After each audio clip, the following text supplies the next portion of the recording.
students, welcome to NIOS Vision Point. My name is Khushboo Agarwal, if you remember, और मैं आपकी business studies की coach. और अगर आपने लास्ट वीडियो, हमारा पहला वीडियो देखा है सिलेबस वाला, तो अब सिलेबस के अकॉर्डिंग अब हम नेक्स्ट चैप्टर मॉड्यूल 1 का चैप्टर नंबर 3 स्टार्ट करेंगे, which is business environment. So today we are going to start with business environment and this will be lecture 1। I try कि मैं इसको 2 लेक्चर में ये चैप्टर फिनिश कर दूँ और आपको ये अच्छे से ये चैप्टर समझ में भी आ जाए। मैं आपको सबसे पहले एक चीज़ कंटेंट बता दूं कि हम आज क्या क्या कवर करने वाले हैं, ताकि आपको आइडिया लग जाए कि हमें क्या पढ़ना है क्या नहीं पढ़ना है। आज हम पढ़ेंगे meaning, features and importance of business environment के बारे में। Then we are going to study about dimensions of business environment. Then we are going to study about economic environment of business, okay.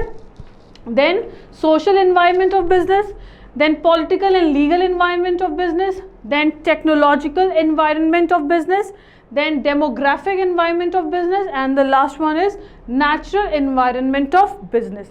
अब आप सोच रहे होंगे ये business में environment कहाँ से आ गया। अब business भी जो होता है वो environment के हिसाब से काम करता है। environment कैसा environment वो मैं आपको अब बताऊंगी। Okay, it says the success of every business depends on adapting itself to the environment within which it functions। हमारा जो बिजनेस है, कह रहा है बिजनेस सक्सेसफुल तभी हो सकता है जब वो आसपास के एनवायरनमेंट से क्या कर लेगा, अडेप्ट कर लेगा। क्या कर लेगा? अडेप्ट कर लेगा। अब एनवायरनमेंट का मतलब क्या हुआ? अब आपके आसपास क्या होता है, गवर्नमेंट की पॉलिसीज़ चेंज होती रहती हैं, सरकार बदली, उससे बहुत फ़र्क पड़ता है बिजनेस में, राइट। गवर्नमेंट की पॉलिसीज़ हो गई, देन बिजनेस को भी क्या करना पड़ेगा, उस हिसाब से अपने बिजनेस में नेसेसरी चेंजेस करने पड़ेंगे, जो भी गवर्नमेंट की न्यू पॉलिसीज़ होंगी उसके अकॉर्डिंग। जैसे जब डीमोनेटाइजेशन आया था या जीएसटी आया था, तो ये क्या था, गवर्नमेंट की न्यू पॉलिसीज़ थी ना। इसके अकॉर्डिंग बिजनेस को भी क्या करने पड़े, अपने जो भी बिजनेस के पैटर्न्स थे उसको क्या करना पड़ा, चेंज करना पड़ा। इसी को कहते हैं बिजनेस एनवायरनमेंट। कहा जाता है कि जो बिजनेस का एनवायरनमेंट होता है, मतलब उसके आसपास जो चीज़ें हो रही होती हैं, उसके हिसाब से बिजनेस को क्या करना पड़ता है, अडेप्ट करना पड़ता है। अगर बिजनेस अपनी आंखें बंद करके आसपास क्या हो रहा है उस पर ध्यान नहीं देगा, जैसे आज की सिचुएशन क्या है, पैंडेमिक की सिचुएशन है, कोरोना की सिचुएशन है, राइट ना। इस सिचुएशन में अब वो अपना प्रोडक्शन बढ़ाता ही जा रहा है, तो ऐसे में बिजनेस को फ़ायदा नहीं होगा। उसको क्या करना पड़ेगा, अपने एनवायरनमेंट यानी कि आसपास जो चीज़ें चल रही हैं उसके अकॉर्डिंग अपने आप को अडेप्ट करना पड़ेगा, उसी के अकॉर्डिंग ढलना पड़ेगा और उस हिसाब से अपने बिजनेस को आगे चलाना पड़ेगा। तो जैसे मैंने यहाँ पे एक एग्जांपल दिया था कि अगर गवर्नमेंट की किसी भी पॉलिसी में कोई भी चेंजेस होते हैं तो बिजनेस को भी उसके अकॉर्डिंग चेंजेस करने पड़ेंगे।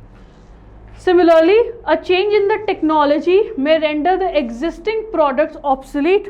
मैंने देखिए अलग अलग कलर्स में किया है, अलग एग्जाम्पल, ये अलग कलर में, ये ब्लू में, ये ग्रीन में, ओके, ताकि आपको समझ में आ सके। पहला मैंने एक एग्जाम्पल दिया था गवर्नमेंट पॉलिसीज़ का, दूसरा मैं एग्जाम्पल दे रही हूँ सपोज टेक्नोलॉजी। आज की डेट में मोबाइल देखते होंगे, एक मोबाइल का एग्जाम्पल देती हूँ। मोबाइल आप एक मॉडल खरीदते हो, कुछ टाइम बाद उसी मॉडल में नए फीचर्स ऐड करके फिर आपके पास ऐड आने लग जाता है। iPhone 10 आ गया, iPhone 11, पता नहीं कितने कितने आईफोन के मॉडल्स आएंगे और उसमें कुछ ना कुछ टेक्नोलॉजी वो क्या करते जाते हैं, अपग्रेड करते जाते हैं। जैसे ही कोई नया मॉडल आता है तो पुराना मॉडल क्या हो जाता है, पुराना हो जाता है, यानी कि ऑब्सोलीट हो जाता है।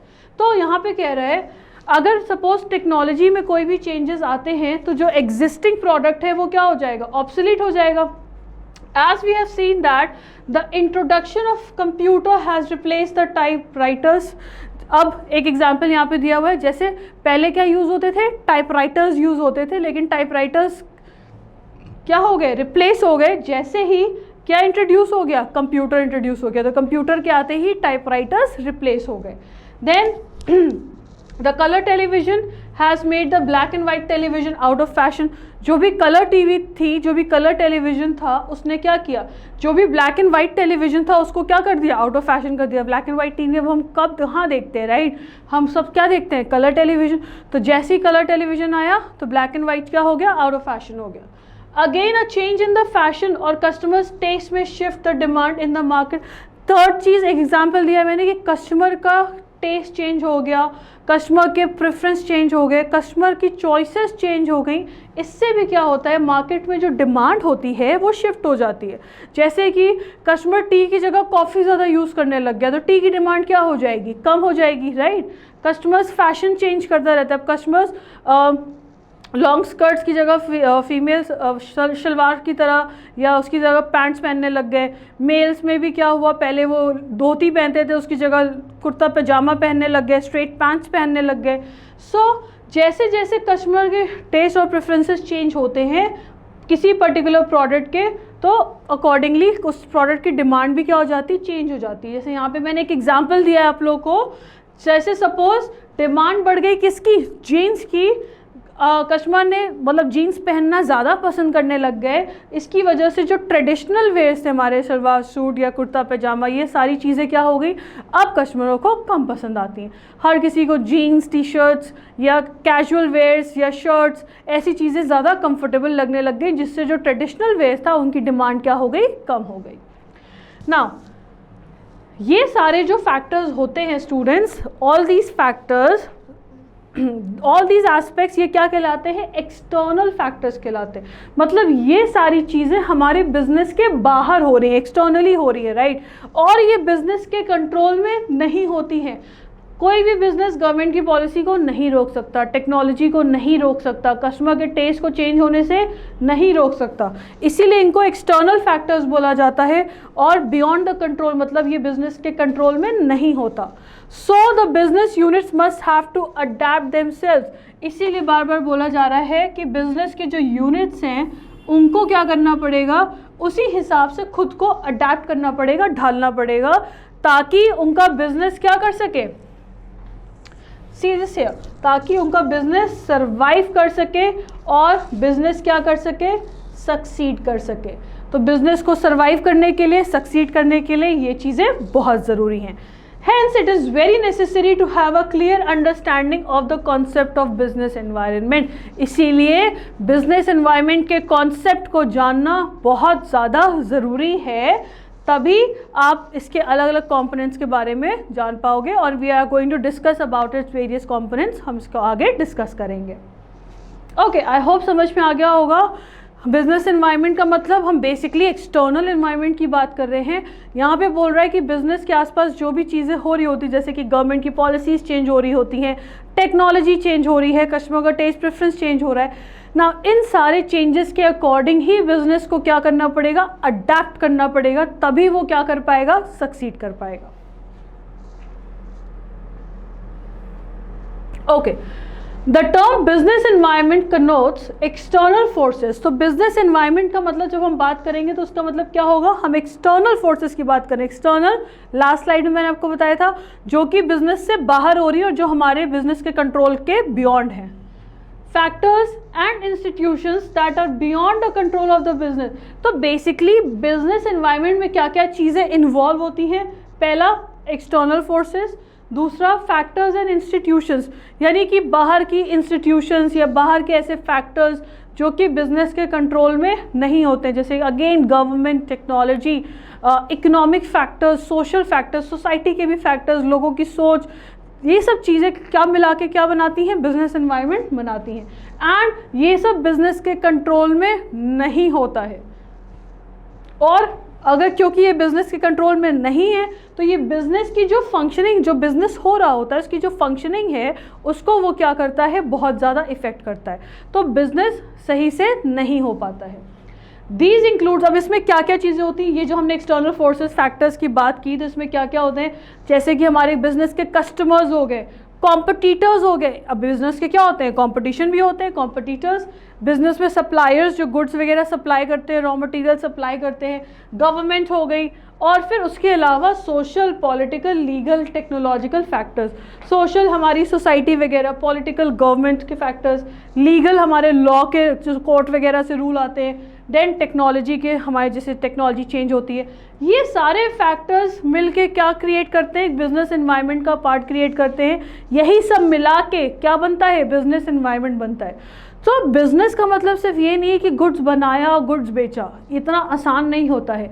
बिजनेस को करना बहुत मुश्किल काम होता है। बिजनेस को अगर आप सक्सीड और सर्वाइव कराना चाहते हो, जितना प्रॉफिट ज़रूरी है उतना ही आपको बिजनेस एनवायरनमेंट की भी स्टडी करना बहुत ज़रूरी है। आपको देखना पड़ेगा कि आपके आसपास की गवर्नमेंट की पॉलिसीज़ क्या चेंज हो रही हैं, आपको देखना पड़ेगा टेक्नोलॉजी में क्या क्या चेंजेस आ रहे हैं, गवर्नमेंट की नई पॉलिसी तो नहीं आई, लीगल कोई एक्शन तो नहीं हुआ, राइट, सोसाइटी के नॉर्म्स क्या है, ये सारी चीज़ें आपको देखनी पड़ेगी और उसी के हिसाब से आपका बिजनेस को आपको क्या करना पड़ेगा, अडेप्ट करना पड़ेगा। Now, while some of these factors or forces may have direct influence over the business firm, others may operate indirectly. कुछ फैक्टर्स जो मैंने अभी डिस्कस किए यहाँ पे, government, social, political, technological, supplier, ये सारी कुछ, इनमें से कुछ चीज़ें जो डायरेक्टली बिजनेस को इन्फ्लुएंस करती हैं, जिनसे मतलब बिजनेस को डायरेक्टली नुकसान होता है। जैसे कि अब कस्टमर्स हो गए, राइट, अब कस्टमर्स में अगर कुछ भी चेंजेस आएंगे तो डायरेक्टली क्या होगा, बिजनेस को उससे फ़र्क पड़ेगा, right. Thus, business environment may be defined as the total surroundings which have direct or indirect bearing on the functioning of the business. तो इसीलिए हम बात करेंगे business environment की, तो business environment की एक और definition है, business environment वो surrounding create करता है जो directly या indirectly business को कुछ ना कुछ impact करता ही करता है, जिसकी वजह से business में कुछ ना कुछ impact हो रहा होता है। It may also be defined as the set of external factors, इसको हम external factors भी बोलते हैं, जैसे कि उसमें economic, social, political, legal, demographic, technical factors, ये सारी चीज़ों को मिला के बनता है। ये सारी चीज़ें मैं भी आपको आगे चैप्टर में समझाऊंगी, मैंने आपको टॉपिक्स इंट्रो में बताया था। ओके, पहला होता है इकोनॉमिक, दूसरा होता है technical, then third one is political and legal, fourth is demographic and fifth is technical। इसके अलावा भी है एक आध, वो भी मैं आपको पढ़ाऊंगी, राइट। सो ये सारे फैक्टर्स मिलके भी क्या बनाते हैं, बिजनेस एनवायरनमेंट बनाते हैं, और ये सारे इनका नेचर क्या है, ये सब अनकंट्रोलेबल है, मतलब आप इनको रोक नहीं सकते। अगर ये चीज़ें हो रही हैं तो आप इनको रोक नहीं पाएंगे, उल्टा आपको अपने आप को, बिजनेस को क्या करना पड़ेगा, इसके अकॉर्डिंग अडेप्ट करना पड़ेगा, अदरवाइज आपका बिजनेस पे नुकसान हो सकता है। तो आपके बिजनेस के जो भी डिसीजंस आप लेते हो, इन सब फैक्टर्स को ध्यान में रखते हुए ही आप अपने बिजनेस के डिसीजंस को लेते हो। ओके, बिजनेस डिसीजंस के जैसे हमने बात की थी लास्ट, क्या क्या फैक्टर्स होते हैं, economic factors, social factors, political factors, legal factors, demographic factors and technological factors. Okay, तो बेसिक आपके इतने फैक्टर्स होते हैं, जो इसको अभी हम एक्सप्लेनेशन पढ़ेंगे। ओके, उसके एक्सप्लेनेशन से पहले फीचर्स ऑफ बिजनेस एनवायरनमेंट। सबसे पहली चीज़, बिजनेस एनवायरनमेंट होता क्या है, sum total of all factors. Sum total of all factors, कौन से फैक्टर्स, इन सब को मिला के क्या बनता है, बिजनेस एनवायरनमेंट बनता है।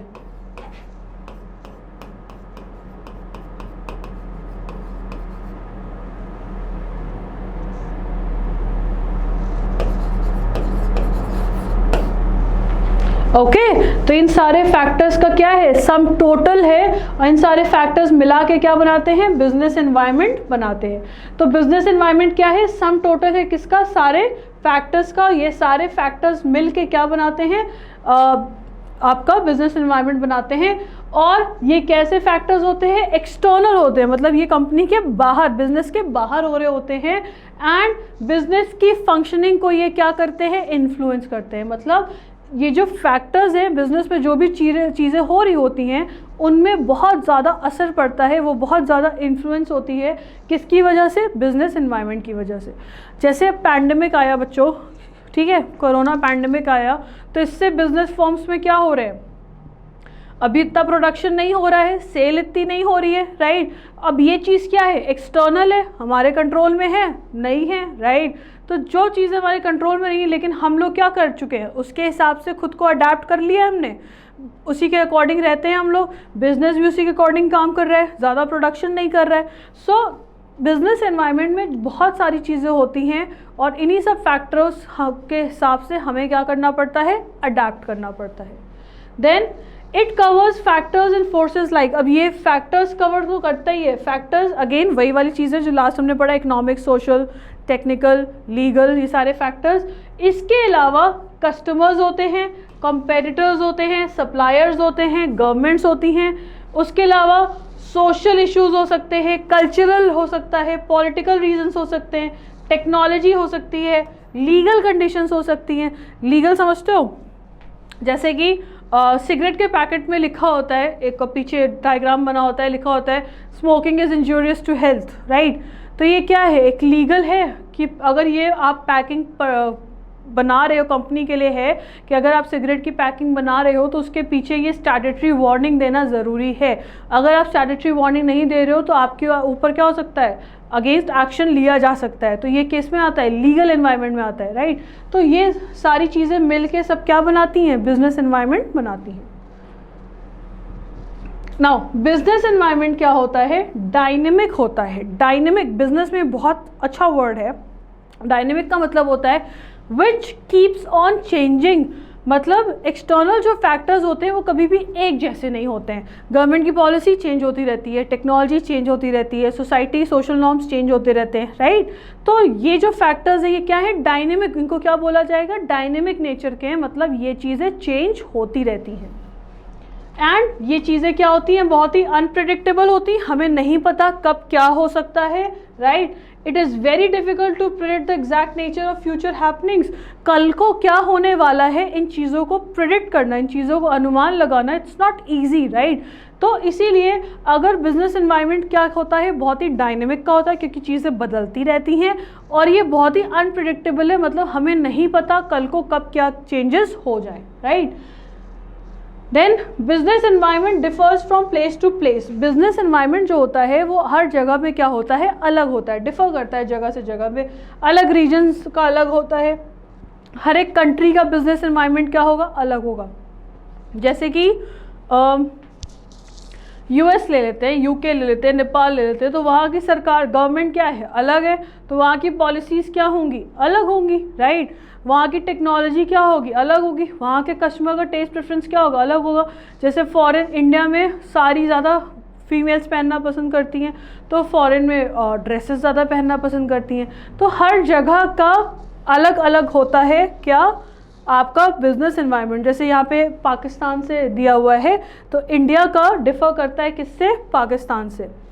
Test and values cherish by people in India and China are very considerably. एक जैसा टेस्ट वैल्यूज जैसे चाइना और इंडिया को कंपेयर किया गया, हो सकता है उनमें कुछ सिमिलैरिटीज़ है, वो लोग भी अपने कल्चर को बहुत अच्छे से मानते हैं, लेकिन तब भी दोनों में क्या है, डिफरेंस है. चाइना की पॉलिसीज़ अलग है, इंडिया की पॉलिसीज़ क्या है, अलग है. तो हर एक जगह का क्या होता है, अलग होता है. Now importance of business environment. Business environment इतना इम्पॉर्टेंट क्यों है, इतना ज़रूरी क्यों है. पहला, डिटर्मिनिंग अपॉर्चुनिटीज़ एंड थ्रेट्स. बहुत इंपॉर्टेंट चीज़ है ये. नाउ बिजनेस एनवायरनमेंट को स्टडी, अब मैं एक कंपनी की मैनेजर हूँ, ठीक है. अब मैं अगर बिजनेस अपना चला रही हूँ तो मुझे अपनी अपॉर्चुनिटीज़ देखनी है कि क्या क्या बिजनेस में क्या क्या अपॉर्चुनिटीज़ अवेलेबल है. अपॉर्चुनिटीज़ मतलब किन किन चीज़ों पे मुझे फ़ायदा मिल सकता है, या फिर मुझे क्या क्या थ्रेट्स है, थ्रेट्स किन किन चीज़ों से मुझे खतरा है. ये सारी चीज़ों का मुझे आइडिया तभी लगेगा जब मैं बिज़नेस एनवायरनमेंट को स्टडी करूँगी. तो बिज़नेस एनवायरनमेंट एक ऐसी चीज़ है जो हमें ये भी बताता है कि कहाँ पे क्या अपॉर्चुनिटीज़ अवेलेबल हैं, और वो हमें ये भी बताता है कि कहाँ पे क्या क्या थ्रेट्स हैं जिनसे हमें बचना है.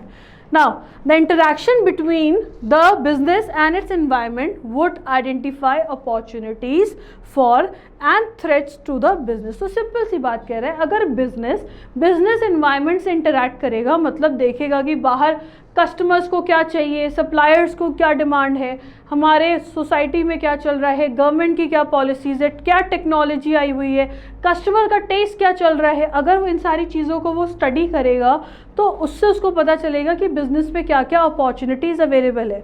जैसे कि जब टाटा नैनो आई थी तो उन्होंने क्या देखा था, हमारे इंडिया की रोड्स क्या है, बहुत बिजी होती हैं, पार्किंग इश्यूज़ होता है, राइट। तो उन्होंने सोचा यहाँ पे क्राउडेड भी ज़्यादा, पॉपुलेशन भी ज़्यादा है, तो इसी चीज़ को ध्यान में रखते हुए उन्होंने टाटा नैनो कार बनाई। और यहाँ पे मिडिल, ताकि जो मिडिल फैमिली है, मिडिल इनकम फैमिली है, वो उस कार को क्या कर सके, अफोर्ड कर सके। तो उनको ये लगा था कि इसमें उनकी क्या है, अपॉर्चुनिटी है। उन्होंने मार्केट को स्टडी किया होगा, हालांकि वो इतना सक्सेसफुल नहीं हो पाया क्योंकि लोगों को इतनी पसंद नहीं आई वो कार, लेकिन फिर भी मार्केट को स्टडी करते हुए उन्होंने एक ऐसी चीज़ निकाली जो उनको लगा कि पब्लिक को उससे फ़ायदा होगा। तो ऐसा उनको कैसे पता चला होगा, उन्होंने पूरा स्टडी किया होगा कि कस्टमर की क्या नीड है, क्या नहीं है, क्या टेक्नोलॉजी उसमें लगेगी, गवर्नमेंट की क्या क्या उसमें इंटरफेरेंस हो सकता है। इन सब चीज़ों को ध्यान में रखते हुए उन्होंने देखा कि यहाँ पे क्या है, अपॉर्चुनिटी है। तो बिज़नेस एनवायरनमेंट में आप क्या है, तभी अपॉर्चुनिटी, मतलब कुछ फ़ायदे की चीज़ें ढूंढ सकते हो कि आपके बिज़नेस के लिए क्या फ़ायदेमंद है, जब आप बिज़नेस एनवायरनमेंट को सही से स्टडी करोगे। एंड थ्रेट्स और टू द बिज़नेस, अब बिज़नेस के लिए थ्रेट्स भी होते हैं। जैसे कि अब आप कुछ बना रहे हो बिज़नेस में, आप किसी चीज़ का प्रोडक्शन करने वाले हो, कोई नया प्रोडक्ट लॉन्च करने वाले हो, और आपने जब बिज़नेस एनवायरनमेंट स्टडी किया तो आपको ये पता चला कि अभी गवर्नमेंट की पॉलिसी चेंज होने वाली है और जो प्रोडक्ट आप लॉन्च करने वाले हो उसमें टैक्स बहुत बढ़ने वाला है, राइट। तो आप क्या करोगे, आपको लगेगा कि थ्रेट है भाई, टैक्स बढ़ेगा तो प्रोडक्शन ऑटोमेटिकली आपको भी दाम बढ़ाना पड़ेगा। तो ऐसे हो सकता है कि कस्टमर उसको अभी परचेज ना करे और हमें लॉस हो सकता है। तो वो बिज़नेस के लिए क्या है, थ्रेट भी हो सकता है। तो बिज़नेस एनवायरनमेंट की स्टडी से हमें पता चलता है कि किन चीज़ों में बिज़नेस को अपॉर्चुनिटीज़ अच्छी मिलेगी और किन चीज़ों में उसको थ्रेट है, नुकसान है। Then giving direction for growth. Now the interaction with the environment leads to opening new frontiers of growth for the business firms।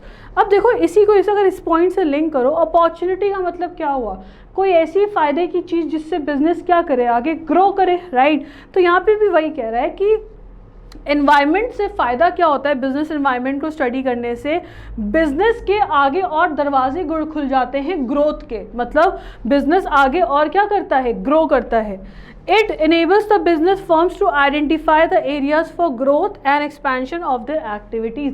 Business environment को स्टडी करने का फ़ायदा क्या होता है, एक बिजनेस फर्म को ये पता चलता है कि किन चीज़ों में उसका बिजनेस आगे ग्रो कर सकता है, आगे उसका बिजनेस और एक्सपैंड कर सकता है।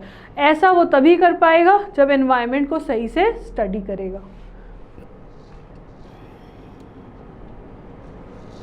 फिर से बच्चों एक चीज़ बहुत ध्यान से समझिए, ये टॉपिक कहना चाह रहा है कि बिज़नेस, आप एक कमरे, आपने एक फैक्ट्री बना ली 4 दीवारी की, और उसके अंदर आप मशीन लगा ली और आप बिज़नेस प्रोडक्शन कर रहे हैं, इसको बिज़नेस नहीं कहते हैं। अगर बिज़नेस सक्सेसफुल होना है तो आपके आसपास क्या हो रहा है, आपको इसकी भी नज़र होनी चाहिए। आपके आसपास कौन कौन है, आपके कस्टमर्स हैं, आपके सप्लायर्स हैं, आपके शेयर होल्डर्स हैं, राइट। उसके अलावा और क्या है, आपकी अलग अलग फैक्टर्स हैं, जैसे गवर्नमेंट के फैक्टर्स हो गए, टेक्नोलॉजी के फैक्टर्स हो गए, कस्टमर की क्या टेस्ट प्रेफरेंसेस हैं, मार्केट में इकोनॉमिक कंडीशन क्या चल रही है, किस सोसाइटी में आप रह रहे हैं, राइट। तो इन सब चीज़ों के हिसाब से, मतलब आपको ये सारी चीज़ें स्टडी करनी पड़ेंगी, तभी आपका बिज़नेस एक्सपैंड करेगा, तभी आपका बिज़नेस ग्रो कर सकता है, तभी आपकी बिज़नेस की क्या क्या अपॉर्चुनिटीज़ आप ये ढूंढ सकते हैं, आपको किन चीज़ों से खतरा है, थ्रेट से आप तभी आइडेंटिफाई कर सकते हैं। Okay, then it says continuous learning. Environmental analysis makes the task of managers easier in dealing with business challenges। अब यहाँ पे देखो कह रहे हैं बच्चों, मैनेजर जो होते हैं बिजनेस में, जो मैनेजर्स होते हैं, मैनेजर्स का काम जो होता है, टास्क जो होता है, वो क्या हो जाता है, ईजी हो जाता है। वो बिजनेस के जो चैलेंजेस होते हैं उसको और अच्छे से क्या कर पाते हैं, फेस कर पाते हैं। मैनेजर्स को मोटिवेट किया जाता है कंटिन्यूसली कि वो अपनी नॉलेज को अपडेट करें, बढ़ाएं, अपनी अंडरस्टैंडिंग को बढ़ाएं एंड स्किल्स को भी बढ़ाएं, और फ्यूचर में क्या हो सकता है, क्या नहीं हो सकता है, इन चीज़ों को प्रेडिक्ट करने का दिमाग लगाएं, राइट। नाउ ऐसा क्यों बोला जा रहा है, क्योंकि ये बिजनेस क्या है हमारा, अगर आपको याद हो मैंने एक वर्ड बताया था अभी पीछे, कैसा होता है, डायनेमिक होता है।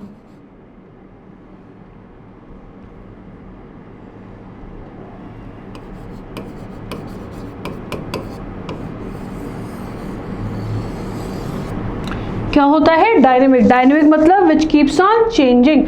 तो ये कैसा है, कंटिन्यूस लर्निंग का प्रोसेस है। तो मैनेजर्स को बोला जाता है कि आप कंटिन्यूसली क्या करें, अपनी नॉलेज को बढ़ाएं, अपनी अंडरस्टैंडिंग बढ़ाएं, अपनी स्किल्स को इम्प्रूव करें, ताकि फ्यूचर में क्या हो सकता है बिजनेस में कैसे अच्छा कर सकते हैं, क्या नए आइडियाज़ ला सकते हैं, या फ्यूचर में क्या होने वाला है, इन सारी चीज़ों को आप क्या कर सके, प्रेडिक्ट कर सके, इनका आइडिया लगा सके, ताकि फ्यूचर में बिजनेस को कोई भी लॉस ना हो। Then image building. Environmental understanding helps the business organization in improving their image by showing their sensitivity to the environment within which they are working. कह रहा है environmental understanding अगर है, हम बिजनेस की बात कर रहे हैं, अगर बिजनेस को एनवायरनमेंट की पूरी नॉलेज है, पूरी अंडरस्टैंडिंग है, तो बिजनेस की इमेज को भी अच्छा करना क्या हो जाएगा, ईजी हो जाएगा। कैसे? For example, in view of the shortage of power, many companies have set up captive power plant CPP in their factories to meet their own requirement of power.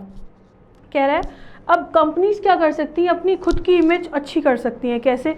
अब जैसे यहाँ पे एग्जांपल दिया था कि बहुत ज़्यादा पावर कट हो रहा था, इलेक्ट्रिसिटी बहुत जा रही थी, तो जिसकी वजह से कंपनीज ने क्या किया, अपने खुद के कैप्टिव पावर प्लांट्स लगा दिए, जिससे खुद की इलेक्ट्रिसिटी जनरेट करके उन्होंने क्या किया, अपना बिजनेस रन किया। अब सोचो मार्केट में ऐसी कंपनियों की गुडविल कितनी अच्छी होगी, राइट, कि ये लोग क्या कर रहे हैं, ये लोग खुद से ही अपना बिजनेस करने के लिए खुद के पावर प्लांट्स लगा दिए इन लोगों ने, राइट। तो जब बिजनेस ने देखा कि कंटिन्यूसली उनको नुकसान हो रहा है या इलेक्ट्रिसिटी नहीं आ रही है जिससे उनको नुकसान हो रहा है, तो ऐसी सिचुएशन में उन्होंने खुद पावर प्लांट लगा दिए। डेफिनेटली मार्केट में उनकी इमेज क्या हो जाएगी, अच्छी हो जाएगी। तो ऐसे में अब बिजनेस एनवायरनमेंट की स्टडी करने से यही सब फ़ायदे होते हैं, आपकी बिजनेस की इमेज वगैरह भी क्या होती है, अच्छी होती है। Then meeting competition. अब फर्म्स क्या कर सकते हैं, अपने कंपेरेटर्स को एनालाइज कर सकते हैं, उनकी क्या स्ट्रैटेजीज है, राइट, और उसी के अकॉर्डिंग वो अपनी खुद की स्ट्रैटेजीज भी क्या कर सकते हैं, बना सकते हैं। मतलब यहाँ पे कहना चाह रहा है कि हमारा जो बिजनेस एनवायरनमेंट है उसमें कॉम्पिटिटर्स भी आते हैं, हमारे कंपेरेटर्स क्या कर रहे हैं। अगर हमें अपना पता है कि हमारे कंपेटिटर की क्या स्ट्रैटेजी है, वो नया प्रोडक्ट कौन सा लॉन्च करने वाला है, कौन सा स्ट्रैटेजी अपनाएगा वो, तो उसी के अकॉर्डिंग हम क्या कर सकते हैं, अपनी स्ट्रैटेजी भी बना सकते हैं। Then identifying firm strength and weaknesses. मैं आपको एक चीज़ बताती हूँ जो आपको आगे भी काम आएगी। एक एनालिसिस होता है जिसको बोलते हैं स्वॉट, ठीक है। स्वॉट एनालिसिस में एस का मतलब होता है स्ट्रेंथ, डब्ल्यू का मतलब होता है वीकनेस, ओ का मतलब होता है अपॉर्चुनिटी, और टी का मतलब होता है थ्रेट्स। आगे जब आप एमबीए करोगे तब इन सब जगह पे बीकॉम में भी काम आएगा। हमारा एक एनालिसिस होता है जिसको बोलते हैं स्वॉट एनालिसिस। मतलब हर एक कंपनी को अपना स्वॉट एनालिसिस करना चाहिए, मतलब उसकी क्या स्ट्रेंथ है, उसकी क्या वीकनेस है, कहाँ कहाँ अपॉर्चुनिटीज़ हैं, कहाँ कहाँ थ्रेट्स है। स्वॉट एनालिसिस आप कैसे कर सकते हो, जब आप बिजनेस एनवायरनमेंट को सही से स्टडी करोगे। तो बिजनेस एनवायरनमेंट की स्टडी से ही आप क्या करते हो, स्वॉट एनालिसिस करते हो, बिजनेस की क्या स्ट्रेंथ है, क्या वीकनेस है, कहाँ अपॉर्चुनिटीज़ है, कहाँ थ्रेट्स, हमें पता चलता है। अब इससे पहले इंपॉर्टेंस मैंने आपको बताया था अपॉर्चुनिटीज़ और थ्रेट्स के बारे में। बिजनेस आइडेंटिफाई करता है कि कहाँ उसकी अपॉर्चुनिटी है, कहाँ पे उसको खतरा है, राइट। अब लास्ट में ही बता रहा है फर्म्स को अपनी स्ट्रेंथ और वीकनेस भी पता चलती है। Business environment helps to identify the individual strength and weaknesses in view of the technological and global developments. अब जैसे हम टेक्नोलॉजी की बात करें या ग्लोबली डेवलप करने की बात करें, बिजनेस को एक्सपैंड करने की बात करें, तो बिजनेस एनवायरनमेंट की स्टडी से हमें ये भी पता चलता है कि हमारी कंपनी की क्या क्या स्ट्रेंथ है, हम कहाँ पे क्या काम कर सकते हैं, और हमें ये भी पता चलता है कि हमारी क्या क्या वीकनेसेस हैं। क्या क्या पता चलता है, वीकनेस मतलब कहाँ पे हम लैक कर रहे हैं, टेक्नोलॉजी में लैग कर रहे हैं, या हमें नई चीज़ें और लानी है, या नए रिसोर्सेज चाहिए हमें, तो बिजनेस एनवायरनमेंट की स्टडी से आपको आपकी स्ट्रेंथ भी पता चलती है और आपको आपकी वीकनेस भी पता चलती है। इससे आप क्या कर सकते हो, स्ट्रेंथ का फ़ायदा उठा के बिजनेस को आगे बढ़ा सकते हो और वीकनेसेस को ओवरकम करके अपने बिजनेस के फ़ायदे के लिए यूज़ कर सकते हो। ये सब तभी होगा जब आप बिजनेस एनवायरनमेंट को सही से स्टडी करोगे।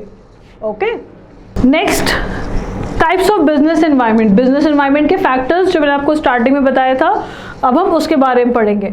नाउ जो हमारा बिजनेस एनवायरनमेंट होता है उसके फैक्टर्स, बच्चों फिर से फैक्टर्स क्या होते हैं, अनकंट्रोलेबल, हम इनको कंट्रोल नहीं कर सकते, ठीक है। हमें इसके हिसाब से क्या करना पड़ता है, अडेप्ट करना पड़ता है। क्या करना पड़ता है, अडेप्ट करना पड़ता है। नाउ दो इन्वायरमेंट कैटेगरी है हमारी, पहला है इकोनॉमिक एनवायरनमेंट, दूसरा है non economic environment. Economic environment में economic conditions, economic policies and economic system के बारे में हम पढ़ेंगे। एंड नॉन इकोनॉमिक में आपके आते हैं social, political, legal, technological, demographic, और एक और मैंने इसमें एक्सप्लेन किया है which is natural environment. Now पहला देखते हैं इकोनॉमिक। इकोनॉमिक अगर आपको याद हो, पहला चैप्टर भी इकोनॉमिक का मतलब क्या होता है, विच इज़ फॉर मनी, जहाँ पे पैसों की बात हो रही होती है, राइट ना। वहाँ पे तो आपने एक बहुत शॉर्ट सी टर्म पढ़ी थी। अब इकोनॉमिक देखते हैं, हम पूरे देश के बारे में बात करेंगे, बिजनेस के बारे में बात करेंगे। The survival and success of each and every business enterprise depends fully on it's economic environment. कह रहा है किसी भी बिजनेस एंटरप्राइज का सर्वाइवल वो कितना रहेगा और उसकी सक्सेस किस पे डिपेंड करेगी, आपके इकोनॉमिक एनवायरनमेंट में। जो मेन फैक्टर्स हैं जो इफेक्ट करते हैं इकोनॉमिक एनवायरनमेंट को, वो क्या क्या होती है। पहली होती है इकोनॉमिक कंडीशंस। अब देश की इकोनॉमिक कंडीशन क्या चल रही है, जैसे कि जीडीपी क्या चल रही है, पर कैपिटा इनकम क्या चल रही है, मार्केट्स गुड्स एंड सर्विसेज के कैसे हैं, कितना कैपिटल अवेलेबल है, कितना फॉरेन एक्सचेंज रिजर्व है हमारे पास, राइट। देन फॉरेन ट्रेड कितना बढ़ रहा है, कैपिटल मार्केट की क्या स्ट्रेंथ है हमारी। ये सारी चीज़ों से हमें पता चलता है कि इकोनॉमिक ग्रोथ क्या चल रही है। आपने सुना होगा कंट्री अंडर डेवलप होती है, डेवलपिंग होती है, डेवलप्ड होती है, राइट। अंडर डेवलपिंग मतलब जहाँ की जीडीपी वगैरह क्या होती है, कम होती है। जीडीपी कम मतलब जहाँ पे लोगों के पास नौकरियाँ कम हैं, जहाँ पे गुड्स एंड सर्विसेज क्या हो रहे हैं, कम प्रोड्यूस हो रहे हैं। ऐसी जगहों पे लोगों को काम ही कम मिलेगा, राइट। सो पहली चीज़ तो यही कह रहा है, बिजनेस एनवायरनमेंट डिपेंड करता है इकोनॉमिक कंडीशन पे, यानी कि आपकी कंट्री की क्या कैपिटा इनकम चल रही है, जीडीपी क्या चल रहा है। ये सारी चीज़ें आप इकोनॉमिक्स में पढ़ोगे डिटेल में, ओके। फॉरेन एक्सचेंज कितना है हमारे पास कैश कैपिटल कितना है, इन सब चीज़ों को डिपेंड करके ही हमें पता चलता है कि इकोनॉमिकली हमारी क्या सिचुएशन है। देन इकोनॉमिक पॉलिसीज़, अब गवर्नमेंट ने क्या क्या पॉलिसी बना रखी है उस पर भी डिपेंड करता है। जैसे कि इंडस्ट्रियल पॉलिसी में क्या क्या होता है, इंडस्ट्रीज़ के क्या क्या पॉलिसीज़ होंगी, उनके क्या रूल्स होंगे, क्या रेगुलेशंस होंगे, क्या प्रोसीजर्स होंगे, जिससे जो भी इंडस्ट्रियल एंटरप्राइजेस होगी उसको क्या किया जाएगा, कंट्रोल किया जाएगा। एंड कहीं ना कहीं इंडस्ट्रियल पैटर्न को क्या कर रहा है, डेवलप कर रहा है। देन फिस्कल पॉलिसी मतलब पब्लिक पे कितना एक्सपेंडिचर होगा, क्या टैक्सेशंस होंगे, पब्लिक डेप्ट, लोगों से कितना पैसा लिया जाएगा टैक्स के तौर पे, ये सारी चीज़ें किस में आती हैं, फिस्कल में आती हैं। Then monetary policy, it includes all those activities and intervention that aim at smooth supply of credit to the business and a boost to trade and industry. Monetary policy का मतलब चीज़ हमारी जो भी बिजनेसेस हैं, यानी कि जो भी ट्रेड है, जो भी इंडस्ट्रीज़ है, इनको क्या मिलता रहे, इनका स्मूथ फ्लो होता रहे, मतलब इनको पैसे इजीली तौर पे मिलते रहे, राइट। भाई बिजनेस में क्या है, इनको सप्लाई ऑफ क्रेडिट मिलता रहे। सप्लाई ऑफ क्रेडिट मतलब जब भी उनको लोन की ज़रूरत हो या जब भी उनको कैश की ज़रूरत हो तो मॉनेटरी यानी पैसों के फ़ायदे उनको मिलते रहे। देन फॉरेन इन्वेस्टमेंट पॉलिसीज़ में मतलब flow of foreign investment, foreign में कितना इन्वेस्टमेंट हो रहा है इसको कंट्रोल करना, राइट। इंडस्ट्रियल डेवलपमेंट कितना हो रहा है, मॉडर्न टेक्नोलॉजीज़ कितनी आ रही हैं फॉरेन से, ये सारी चीज़ों को किस पे बनाया जाता है, फॉरेन इन्वेस्टमेंट पॉलिसी में। देन एक्सपोर्ट इंपोर्ट पॉलिसी, जिसको एग्जिम पॉलिसी भी बोलते हैं, it aims at increasing exports and bridges the gap between export and import. इसका मेन मोटिव क्या है कि हम ज़्यादा से ज़्यादा एक्सपोर्ट करें, राइट, और एक्सपोर्ट इम्पोर्ट के बीच के गैप को ख़त्म करें. Through this policy the government announces various duties levies. The focus nowadays lies on removing barriers and controls and lowering the custom duties. So हमारा मेन मोटिव क्या है, हम ज़्यादा से ज़्यादा एक्सपोर्ट करें, एक्सपोर्ट करेंगे तो फॉरेन करेंसी आएगी. और इस पॉलिसीज़ में ज़्यादा से ज़्यादा क्या हम डिस्कस करते हैं, गवर्नमेंट क्या करती है कि कस्टम ड्यूटीज़ ना लगें, भाई कस्टम के चार्जेस लगते हैं वो सब ना लगें. जो भी बैरियर्स हैं, मतलब जो भी जिसकी वजह से रुकावटें होती हैं, जिसकी वजह से एक्सपोर्ट करना या इंपोर्ट करना डिफ़िकल्ट हो जाता है, इन सब बैरियर्स को हम हटाएं, राइट. एंड कोशिश यही करें कि कस्टम ड्यूटीज़ भी क्या हो जाए, कम हो जाए. तो ये सारी पॉलिसीज़ हैं. देन इकोनॉमिक सिस्टम क्या क्या होता है. अब जैसे हमारे जो इकॉनमी है उसमें 3 टाइप के इकोनॉमिक सिस्टम है. पहला है कैपिटलिस्ट, दूसरा है सोशलिस्ट और तीसरा है मिक्स्ड इकॉनमी. हमारी जो इंडिया है यहाँ पे कौन सा यूज़ होता है, मिक्स्ड यूज़ होता है. मिक्स मतलब यहाँ पे पब्लिक और प्राइवेट दोनों क्या करते हैं, एक साथ काम करते हैं. ये दोनों ही क्या कर रहे हैं, एग्जिस्ट कर रहे हैं. तो ये तीनों आपके हो गए इकोनॉमिक में. बहुत डिटेल में आपको ये चीज़ें नहीं पढ़नी है, ये आपके टीएमई के चैप्टर्स हैं. जितना बेसिक बस एक्सप्लेनेशन पढ़ना है उतना मैंने आपका यहाँ कवर अप किया है, आपको सिर्फ वही पढ़ना है. देन नॉन इकोनॉमिक एनवायरनमेंट में पहला सोशल एनवायरनमेंट. सोशल एनवायरनमेंट का मतलब क्या होता है, लोगों के क्या कस्टम्स है, क्या ट्रेडिशन फॉलो करते हैं, उनकी क्या वैल्यू है, क्या बिलीफ है, पावर्टी हो गई, लिटरेसी, कितने पढ़े लिखे हैं, लाइफ एक्सपेक्टेंसी रेट, कितना जिंदा, मतलब कब तक जिंदा रहते हैं, कितनी एज तक जिंदा रहते हैं. The social structure and the values that a society cherishes have a considerable influence on the functioning of business firm.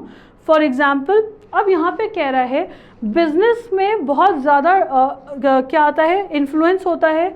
Business बहुत ज़्यादा उसको फ़र्क पड़ता है, बिज़नेस में इन्फ्लुएंस होती है. कैसे, क्योंकि हमारी सोसाइटी की क्या वैल्यू है, क्या कस्टम्स हैं, क्या ट्रेडिशंस फॉलो हो रही हैं, उसके अकॉर्डिंग भी बिज़नेस में बहुत फ़र्क पड़ता है. जैसे आपने देखा होगा हमारे फेस्टिव सीजन्स में, फेस्टिवल सीजन्स में क्या होता है, प्रोडक्ट्स की डिमांड बढ़ जाती है, जैसे कि क्लोथ्स की, स्वीट्स की, फ्रूट्स की, फ्लावर्स की. जैसे होली फेस्टिवल आया तो होली में कलर्स मिलने लग जाते हैं, दिवाली पे मार्केट सज जाती है, Rakshabandhan, then if you have Eid also, then you have Christmas. जो भी फेस्टिवल्स, हमारा कल्चर ही ऐसा है कि ऐसे में क्या होगा, जैसे ही कोई फेस्टिवल आने वाले होते हैं तो इन सब प्रोडक्ट्स की डिमांड क्या होती है, ऑटोमेटिकली इंक्रीज़ हो जाती है. तो सोसाइटी भी बहुत इंपॉर्टेंट रोल प्ले करता है. Due to increase in literacy rate the consumers are becoming more conscious of the quality of the product. अब जैसे सोसाइटी में लिटरेसी रेट ज़्यादा है, पढ़े लिखे लोग ज़्यादा हैं, तो पढ़े लिखे लोग ज़्यादा हैं तो वो ज़्यादा कॉन्शियस हो गए किस पे, क्वालिटी ऑफ प्रोडक्ट्स पे. अब वो प्रोडक्ट्स की क्वालिटी पे क्या कर रहे हैं, ज़्यादा फोकस कर रहे हैं. तो सोसाइटी एक बहुत इंपॉर्टेंट रोल प्ले कर रहा है किसमें, बिजनेस इन्वायरमेंट में. देन पॉलिटिकल इन्वायरमेंट होता है. इसमें आपकी ये गवर्नमेंट पॉलिसीज़ आती हैं. अब देखो गवर्नमेंट जो होती है, गवर्नमेंट से भी बिजनेस को फ़ायदे और नुकसान बहुत होते हैं. कह रहा है अगर कोई गवर्नमेंट क्या है, स्टेबल. अब सरकार बार बार बदल रही है, जो सरकार बदलती है वही वो अपनी क्या लाती है, अपने रूल्स एंड रेगुलेशंस लेके आती है. तो अगर कोई भी गवर्नमेंट क्या है, स्टेबल है, तो उससे क्या होता है, जो भी बिजनेस रिलेटेड एक्टिविटीज़ होती हैं वो ज़्यादा इन्फ्लुएंस होती हैं, ज़्यादा अच्छे से काम करती हैं. It sends a signal of strength. अब देखो, अगर मैं यहाँ पे ये कहना चाह रही हूँ आप लोग को, इसको ऐसे समझो, अगर यहाँ पे कह रहा है कि गवर्नमेंट क्या होगी, स्टेबल होगी, मतलब एक सरकार काफ़ी लंबे समय तक रहती है, तो जो बिजनेस होता है वो एक स्ट्रेंथ फील करता है, कॉन्फिडेंस फील करता है, राइट. एंड इन्वेस्टर्स को भी लगता है कि हाँ वो इन प्रोजेक्ट्स में पैसे लगा सकते हैं. अब सरकार अगर बार बार बदलती रहेगी तो ऐसे में क्या होता है, कोई कॉन्फिडेंस किसी को नहीं होता है. Further ideology of the political party also influences the business organisation. अब देखो, जैसे आज की डेट में वी हैव मोदी सरकार, और we can say Modi ji हैं, सो उन्होंने अपने स्टार्टअप पे बहुत फोकस कर रखा है. वो आज के यूथ को कह रहे हैं कि किसी का नौकरी मत करो, अपना खुद का स्टार्टअप प्लान लेके आओ, खुद का बिजनेस का आइडिया लेके आओ, राइट। तो ऐसी गवर्नमेंट में क्या होगा, लोग ज़्यादा कॉन्फिडेंस फील करेंगे क्योंकि इनकी स्ट्रैटेजी कि आप अपना बिजनेस शुरू करोगे तो ये हेल्प करेंगे, राइट। सो सरकार गवर्नमेंट पे बहुत डिपेंड करता है किस पे, बिजनेस पे। वो बिजनेस को क्या करता है, इन्फ्लुएंस करता है। जैसे यहाँ पे एक एग्जाम्पल पुराना दिया हुआ है, एक टाइम था जब कोको कोला को इंडिया से हटा दिया गया था, तो एक गवर्नमेंट ने उसको हटा दिया था, फिर दूसरी गवर्नमेंट आई तो वो कोको कोला को वापस ले आई। तो अगेन बात वही हुई कि गवर्नमेंट भी बिजनेस को क्या करती है, बहुत ज़्यादा इन्फ्लुएंस करती है, और ये किस में आता है, पॉलिटिकल एनवायरनमेंट पे आता है। Then legal environment, legal environment में क्या होता है, सारे जो भी लॉज हो गए, रूल्स एंड रेगुलेशंस हो गए, जिससे बिजनेस ऑर्गेनाइजेशन इफेक्ट होता है, और उसका जो भी ऑपरेशन, जो भी काम हो रहा होता है, वो इन्हीं लीगल एनवायरनमेंट के अकॉर्डिंग होता है। Every business organisation has to obey and work within the framework of the law. हर एक बिजनेस ऑर्गेनाइजेशन को जो भी लॉ के रूल्स हैं उसको ओबे करना पड़ेगा, जो भी लॉज बनाए गए हैं, जो भी फ्रेमवर्क बना हुआ है, लॉज बनाए गए हैं, उसके अकॉर्डिंग काम करना पड़ेगा।